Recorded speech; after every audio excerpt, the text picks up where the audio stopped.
I just went live in somebody else's Facebook group and I had this like aha moment at the end of it. And I realized I haven't even done this in my own group on my own spaces. So I'm fixing that right now. That was just a trial run. This is going to be even better because it's all of you here with me, right? Yay! All right, question for you. What words would you use to describe your Facebook group? Assuming you've got a Facebook group, what words would you use to describe it? My guess is you're maybe thinking things like dead, dying, crickets, stale, horrible, painful, miserable. I could go on and on. And if that's you, you're in the right place. If it's not, and your Facebook group is generating all sorts of revenue for you, then this is probably not the video for you. Okay. For those of you that are new to me, my name is Jamie Hain, and I am a Get on Camera video coach. I know what you're thinking. Like, wait a minute, you're a video coach. Why are you talking about Facebook groups? That in and of itself is a whole video. But what I've recognized is over the last few months, all of my one-on-one clients are needing help with things outside of just video. They're wanting to talk about Facebook groups and business and strategies and challenges and all of those things. And so I'm listening to the universe and I'm recognizing that there's an opportunity here. And so I'm starting to talk more about Facebook groups because let me just tell you this story. Last fall, my Facebook group, many of you are watching from the Facebook group. So you're in here with me. Okay. You know, my Facebook group sucked. This group, it sucked. It was horrible. It was all of those words that I just used to describe. That was what was going on. I was ready to shut it down. I was ready to be done with Facebook, done with social media. I was like, there are other ways to do this. I don't have to do this. It doesn't work. I had zero engagement on the content that I was producing. I had limited people showing up to my lives, to my videos.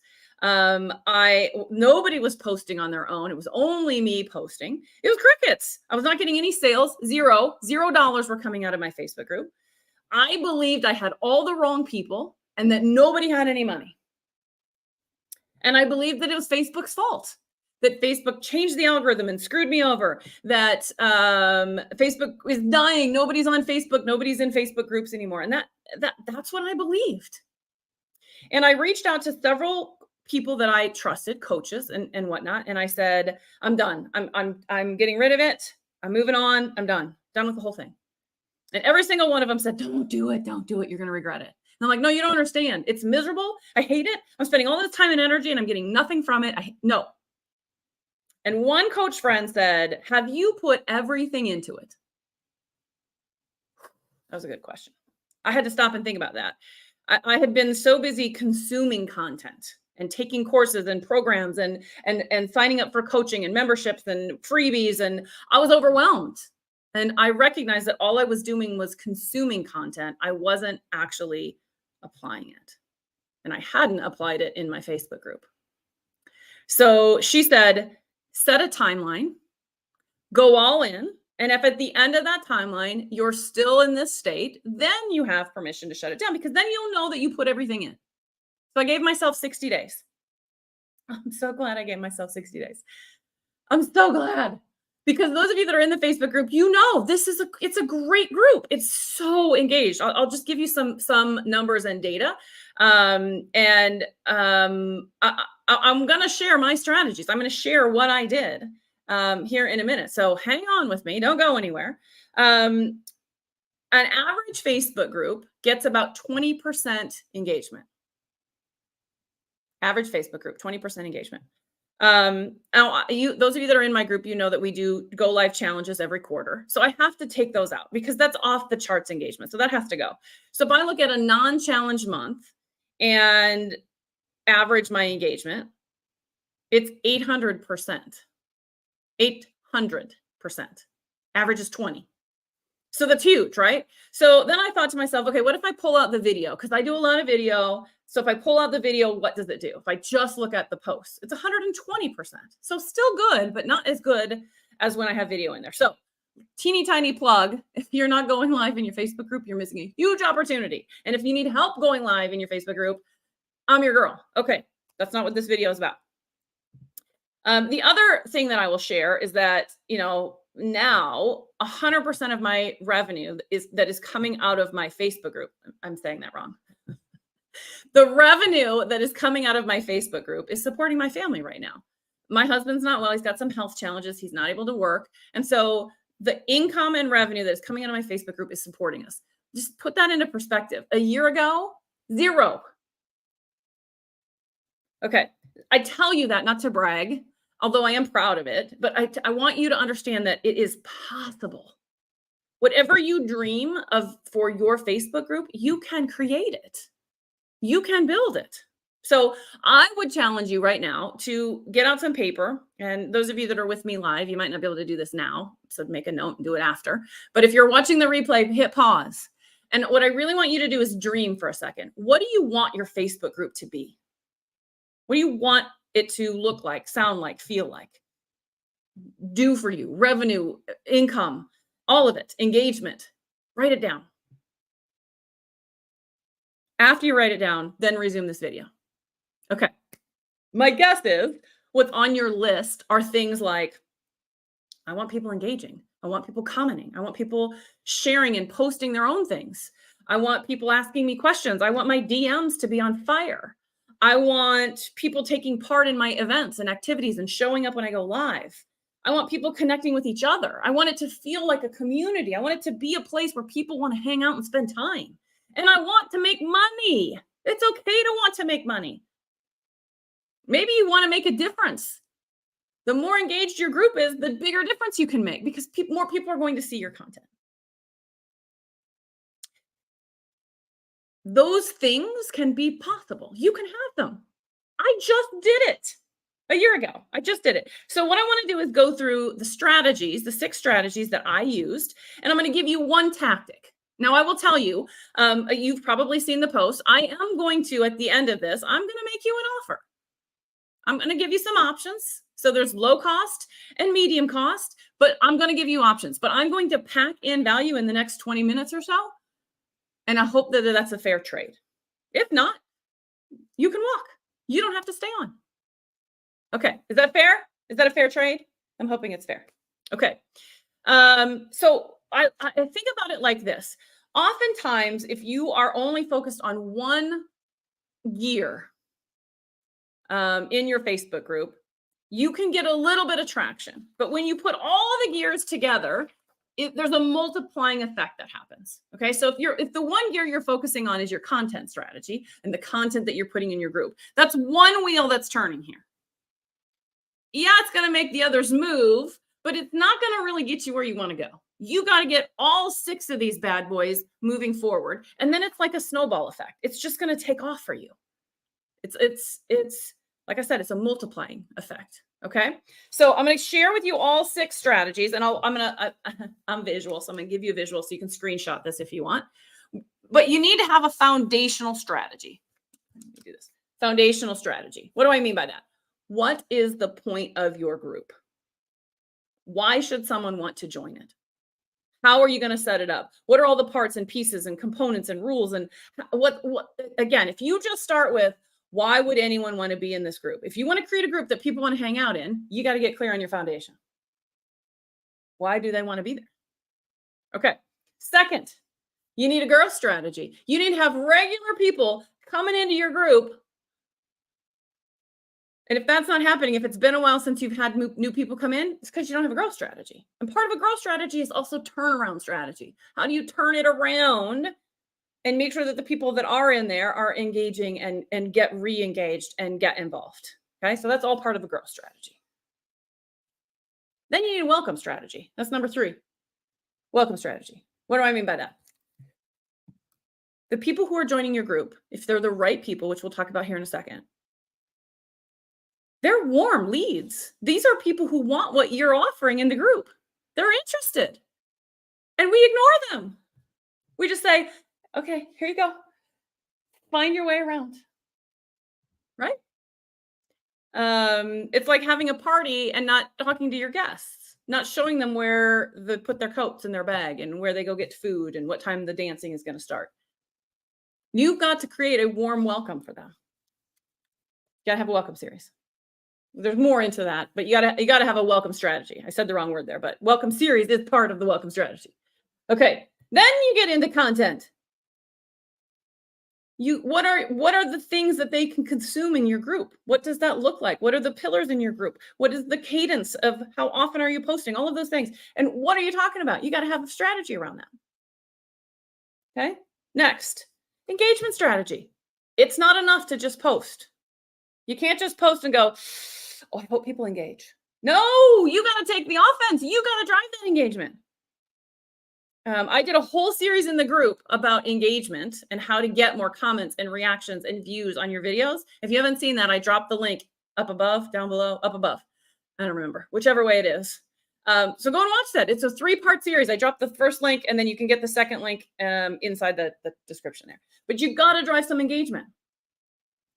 Last, you got to have a promotional strategy. You got to be talking about your stuff. If there's one thing I've learned in the last year is if you're not talking about your stuff, nobody knows it exists. They don't know to buy from you. They don't have the offer extended. There's no interest because you're not talking about it enough. So you got to have a strategy. How often are you talking about it? What is the way in which you're talking about it? Okay. So you got to have all 6 of these gears. I'm going to pull this up here so you can screenshot it if you want. Okay. We don't have time to go through all of these today, but I do go through all of them in the 2-hour workshop. It's a 2-hour masterclass video. It's out there. You can purchase it and you can get through all of anything and everything that you could possibly want. It's awesome. The people who've taken it so far, I mean, unanimously, the feedback is, oh my gosh, this is so good. I have so many pages of notes. I have so many actionable things that I can do. So I had one person tell me it's so worth this money and more. Not only do I feel like I got good value for that money, but I feel like I'm going to generate enough revenue to offset the cost of that. That's huge. That's huge. Okay. Let's talk about one in particular. What I want to do is I want to spend some time talking about this one in here. We're talking about growth and welcoming because they kind of go together, at least the one that I want to talk about. And this is about how do you make sure you get the right people coming into your group. So even if you think you have all the wrong people, the fastest way to fix that is to get more of the right people in. So how do you make sure they're the right people? First of all, again, this gets into foundational. You got to make sure you know what they look like. Then you got to have a strategy for going out and getting them. But what I want to talk about today is how do you assess fit? How do you assess fit? You have to get really comfortable declining people who want to join your group. You have to decline people that are not the right fit for you. And I know that seems harsh and you might be like, oh, but that hurt their feelings. Not if they're the wrong people. If they're coming into your group and they have all the wrong intentions and they're not going to participate and they're not going to engage and they're just there to promote or spam or whatever, they won't even notice you declined them. In all the years I've been declining, well, let me say that differently. In the last 8 months, I have had a much stronger strategy. I actually know a coach who declines more than she approves and purpose. I'm probably 70-30. So in the 8 months that I've been doing that, I've never had anybody reach out and say, wait a minute, what happened? You didn't get me in. I'm not in. Nobody, because they were all wrong here for the wrong reasons, wrong intentions, and they didn't even notice. Okay. Now, the way in which you assess fit is that you got to ask the right membership questions. So anytime anybody's joining your group, assuming that you have it as a private group, you get to ask them 3 questions. They got to respond. And then you see those answers and you decide whether or not to accept them in or not based on those answers. So use those questions to your benefit.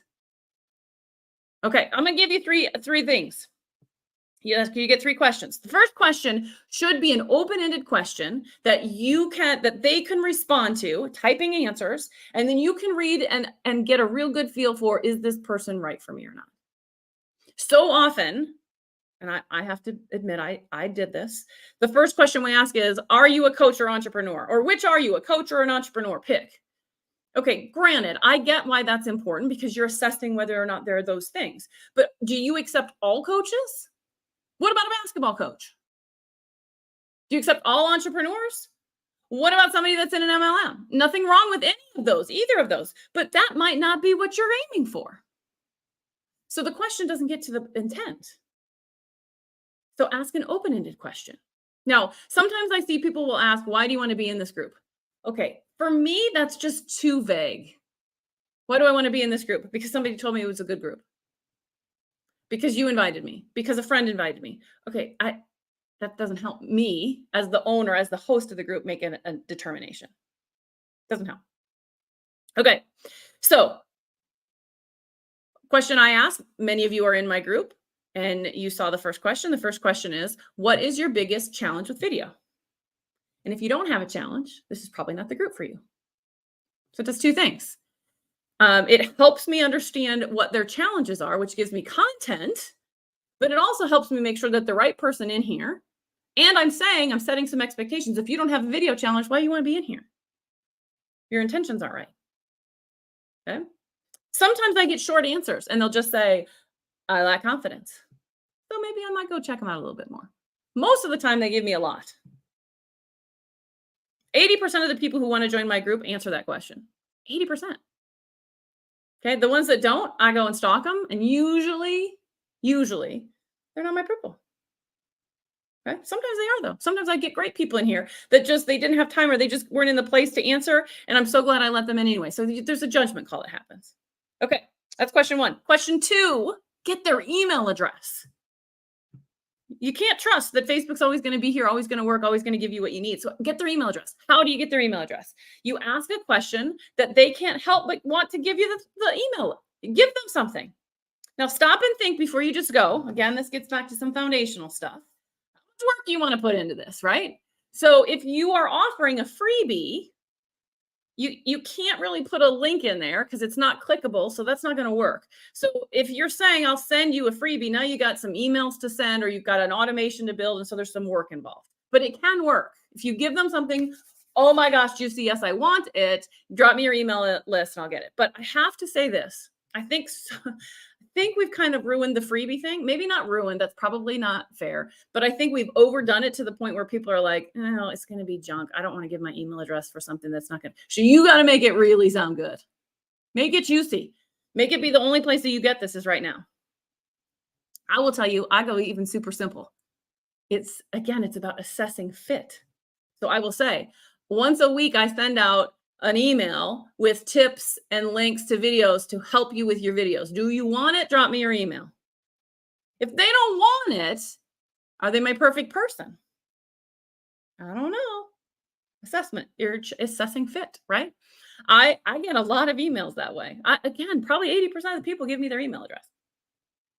Keep it simple, but be honest and open and authentic and real about what you're doing and what's happening, right? If I just were to say, you want on my newsletter? No, I got enough newsletters. You want tips on videos? Yeah, that's why I'm here. See how it's a fit? Okay. Third question. Earlier, I said that these are possibly the warmest leads that you're going to have coming into your business. They're joining the Facebook group because they have an interest in what you do and what is going on and learning or becoming better or whatever it may be. Give yourself and them a reason to follow up on Messenger. If that's a choice, if you like that, if you want to do email, you could do email. I'm just saying, give yourself a reason to continue the conversation. So what I ask in my third question is, do you want a tip on the video challenge you shared in question one? And it's a multiple choice, yes or no. I know I have yes, no, and maybe. I think it says maybe at a later time. That's what it says. Yes, no, maybe at a later time. Yes means, hey, it's Jamie. Welcome to the group. You said you wanted a tip. Here's your tip. Simple, easy, and I'm already connecting with people, okay? If they don't want a tip, I respect that. Still message them. If they say maybe later, I still message them. And what I say is, I know you didn't want a tip, so all I'm saying is, if and when you change your mind, I'm here, okay? If they say maybe at a later time, I say, you just let me know whenever you're ready to share a challenge or want a tip, all you got to do is ask. It's free, no strings attached. I'm just going to message you. No strings attached, just message you. Give yourself and them a reason to follow up, to continue the conversation, to take it one step further. Okay, so that's question 1, 2, and 3. What questions do you all have? My ask of you is, what changes are you going to make? What changes are you going to make to your group questions based on what you learned today? And maybe it's not even group questions. Maybe it's your philosophy on applying and declining. Maybe it's you already know what you're going to change in some of these strategies. I want to know. It helps hold you accountable. And if you need me to help you hold accountable, I can help do that. That's my ask of you. Okay. So what time is it? Okay. So I've been talking about 20 minutes. Hopefully this has been valuable for you. We've reached that point where I'm going to extend an offer, and then I'm going to wrap us up. I'm only going to talk for maybe 2 or 3 minutes here. If you don't want to listen, you don't have to listen. If this is something that you feel like you want more on, you want to go deeper, you want all of the information, you want help applying all of these, I am starting an 8-week group coaching program. We start on Thursday. It's called Ignite Your Facebook Group. And I don't mean ignite it like light it on fire. I mean like light it like you're lighting a match on underneath a rocket to take off and just become this remarkable group for you that generates revenue and all the things that you're dreaming about. Okay. So if that is of interest to you, it's $225 a month for 4 months.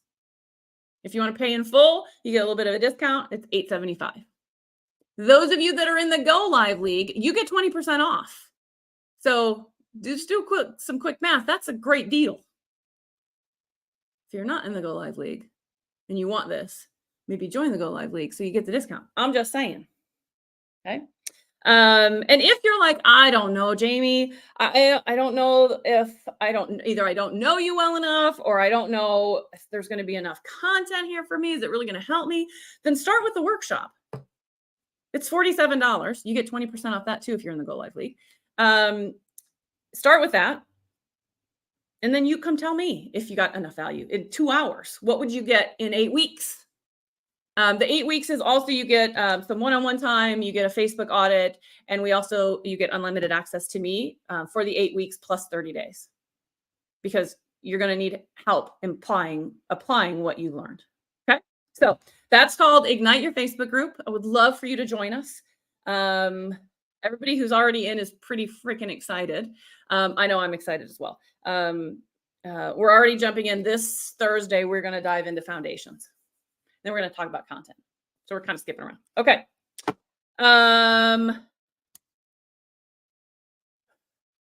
If you want to talk about this, if you got questions, message me, book a call, either works.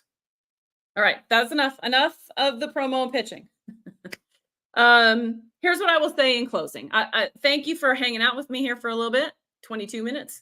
I hope this was helpful. I hope you got inspired. I hope you learned a few things. Maybe you learned enough just from this to be like, I got to make some changes in my Facebook group. I hope that's my goal. What I want to say to you in closing is that however you're feeling about your group, you can change it. You can turn it around. You can create exactly the group that you're dreaming of, the one that you want to shout from the rooftops and tell everybody about, the one that you are proud of, the one that's actually generating money for you and impact, and it is a community feel, and you love to spend time in there. I spend more time in my Facebook group than anywhere else on any platform because it's so much fun. You can have that too. And I would love to help you achieve that. All right. Enough for me today. I will talk to y'all later. Don't forget, those of you that are still watching, if you're watching Friday morning, Nadia is going live a little bit later today to tell her avocado tree story and talk a little bit about, it's just all sorts of good stuff. Nadia is awesome. So I hope you will enjoy that. Have a great Friday. Have a wonderful weekend. And I'll talk to y'all soon. Bye, guys.